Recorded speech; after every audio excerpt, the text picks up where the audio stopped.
Hello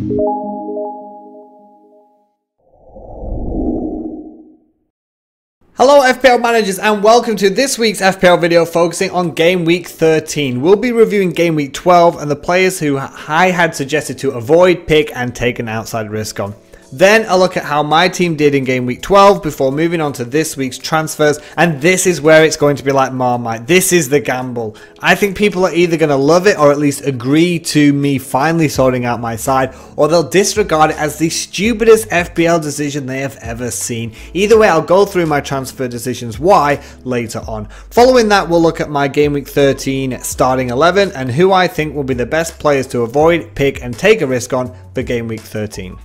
So again, it's another 2 out of 3 on the prediction front, and I completely understand and agree that my own team could be a lot better, and I'll address that in the transfer sections of this video later on. However, my actual points in regards to my suggestions on who to pick, avoid and take a risk on have actually been pretty sound in my opinion. I don't profess to be the best at FPL, I just analyse the football and give my options and opinions.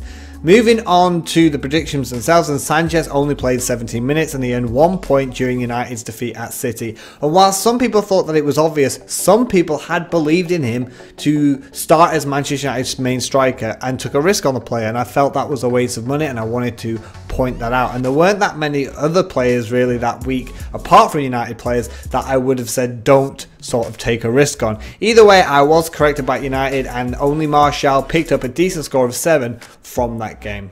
My pick of the week was Mo Salah, who again got amongst the points and grabbed himself a goal at Fulham, which now this week earning 8 points gives him a total of 33 points in just 4 game weeks. It looks like he's getting back to his best. Finally, my outside risk was Pereira, who not only just picked up 2 points against Southampton, but he was also at fault for Southampton's goal. He gave away the ball in his own box, which again shows us just how unpredictable Watford are. They're either really hot or they're really not at times this year. They're definitely, if you are a betting person, I would always avoid ever taking a gamble on Watford. As for my own team, it was a slightly above average week where I earned 57 points. Yes, my Barkley risk didn't pay off. He only played for the last 10 minutes of the game, taking away 5 additional points that Danny Ings would have had he not made an appearance. So Duffy also let me down at Cardiff for Brighton, but fortunately he was surrounded by great defensive performances from Robertson and Alonso. Captain Salah was the only note to take from the midfield really, bringing in 16 points, whilst Aguero bagged a goal against United, and this week Arnautovic was very disappointing against Huddersfield, missing a key chance early on in the game to grab a goal. Now it's the moment of genius or madness, and it's this week's transfer. So at the start of the season, I was kind of satisfied with my squad, but some of my big players were just not playing. For example, Sane at City. He just never got a look in, and that was a big portion of my budget. And since then, I've played a poor and early wild card. I think it was in Game Week 3. So since then, I've been trying to get the squad to where I want them to be. However, it's taking too long. It's already cost me a lot of weeks as it is, and it's given me continuous average scores. So this week I have taken the risk of a huge 20-point deduction. Now, to counter that, I might be playing a triple captain chip or a bench boost. They are both still available. However, I was faced with a choice. Either another 7 or so weeks and possible average scores trying to balance out the side and get to the side that I want, and people constantly telling me your squad's poor, or take a 1 week super hit of 20 points, perhaps play a chip to balance it out and have a squad that's possibly raring to go with some good fixtures and dangerous players from now until the end of the season. So here are the 6 transfers, and yes, you heard that right, 6 transfers this week. So heading out of the side, the key player to leave is Mo Salah. Now, I've relied too heavily on 3 to 5 top players who have been surrounded by mediocre players, you know, not very good FPL players. And although Salah is now hitting his stride, I need one big sacrifice to improve the rest of the team. And in my opinion, Salah is the only person that has been downgraded in this transfer situation. Also heading out are Hughes, Moura, Barkley, Ings and Zabaleta, and choices which I think more people would agree with. So yeah, Salah is obviously a huge loss, but I think the loss of Hughes, Moura, Barkley and Ings and Zabieta are players that people definitely would suggest should be removed from my side. Something which I agreed with the whole time. I just needed time to readjust my squad. So here are the men charged with grabbing some much more needed points back for this side. So starting off at the back, we've got Benjamin Mende, and I've said that wing backs have seemed so crucial this year, and having the best 3 defenders in the league with Duffy and Wan-Bissaka on the bench, that leaves me open to a lot more formation and selection choices in the future.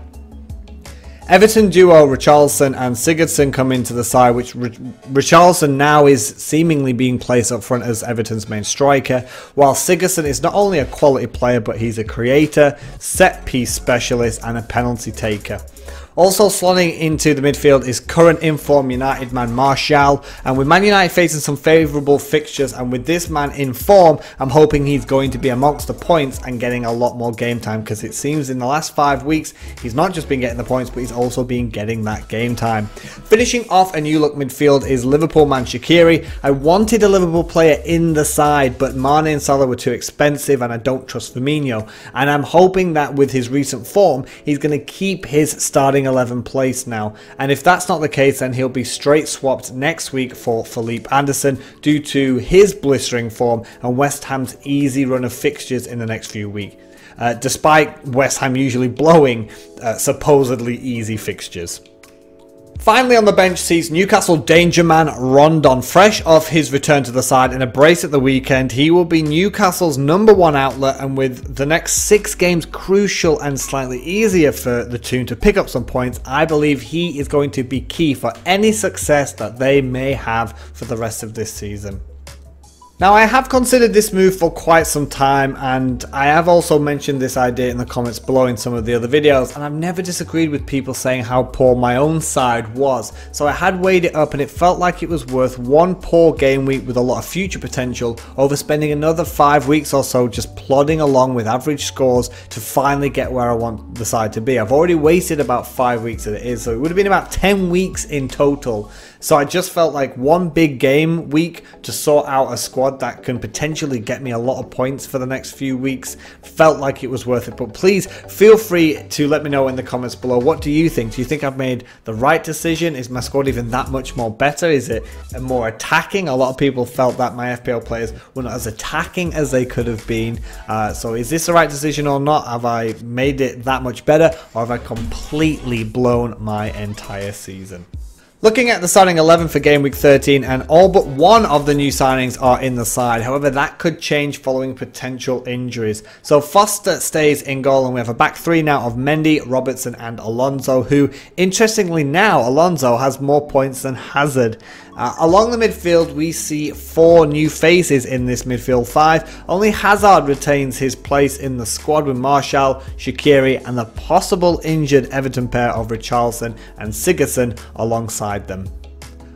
Up top sees the same pairing of Aguero and Arnautovic. I had thought about Rondon at Burnley. Those games they tend to be very low scoring, and Arnie thrives in big games and on the big stage, and City could be upset at West Ham next week. Duffy and Wan-Bissaka finish off the bench with Hamer obviously the reserve goalkeeper. However, they could become key players in the next few weeks because a few of the players have got some very difficult games ahead.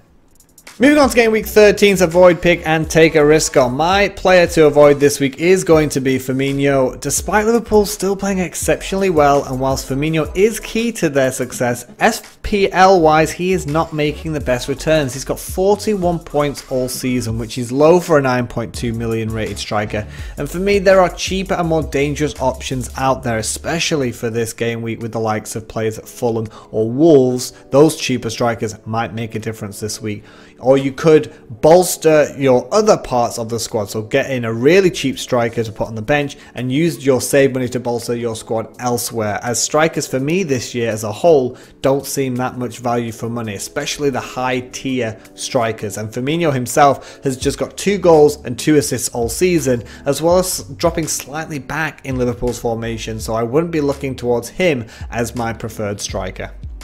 My pick of the week is going to be David Silva. The Spanish magician worked wonders again against Manchester United, and he is really a special player who is only valued at 8.5 million, and I fancy him sneaking in and around the 18-yard box or just dribbling straight through that West Ham defence. I feel like Hazard will cause trouble at Spurs, particularly with their inexperienced defender Foyth, that young Argentinian lad. I think he is not ready. He gave away a few penalties in his debut, and yes, he did well against Palace with grabbing a goal, but he does look like an Achilles heel for Spurs at the back. And Salah could continue his run against Watford, but there's a space, there's a space between the midfield and defence at West Ham that I feel that Silva will take more advantage of than Salah will at Watford and Hazard will at Spurs.